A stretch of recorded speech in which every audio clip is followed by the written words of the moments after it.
Perfect. Children imitate their parents. It's just how it works.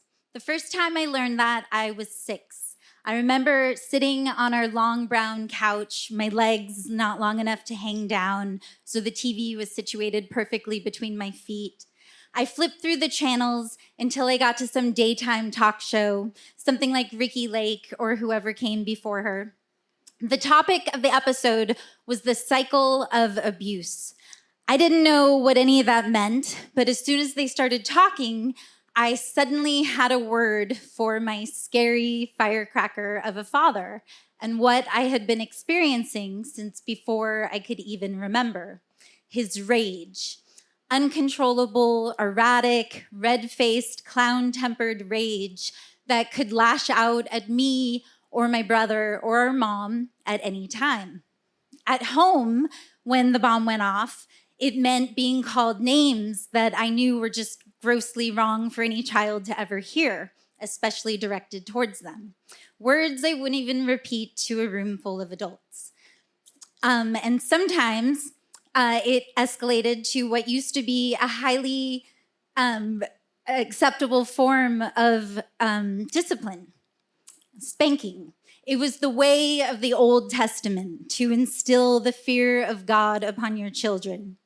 But I always thought that he liked the chase the most, the power he felt when I would run for my life and he would chase after, cracking his leather belt in the air. On the talk show, they were discussing how almost always when a child is abused, they will grow up to abuse their own children. Family after family came on, crying to each other about what monsters they had been and how they couldn't believe they had done the same thing to their kids that they had suffered through. It was like I could feel the sweat of my future offspring on my neck. At the end of the episode, a psychologist gave tips for controlling one's temper, breathing exercises, counting backwards from 10. But it was the word almost, in almost always, that stood out to me the most. I was like, so you're saying there's a chance? I think intuitively, I knew that it would be easier to fix myself then, while I was still so young, and I was determined to not be like my dad. About a year later, our family dog died, and my parents got us a new puppy. Buddy was a half basset hound with enormous feet and long, droopy ears that he was always tripping over. I was walking him across the street, and his leash got all tangled up in my legs and made me fall. My knee hit the pavement hard, and I yelled out in anger, "You stupid butthead!" And I remember using that word and thinking I can get into so much trouble. But my very next instinct was to apologize.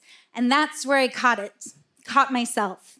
Because the thing I hated more than even the way my dad would irrationally go ape shit at the drop of a dime was the way that he would inevitably, every single time, come back after to apologize.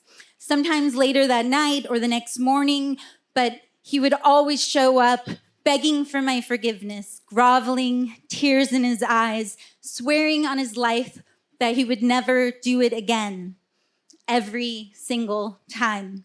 It was the waiting for that apology, enduring it, knowing it wouldn't stop until I acknowledged his empty promises, that was by far the worst thing.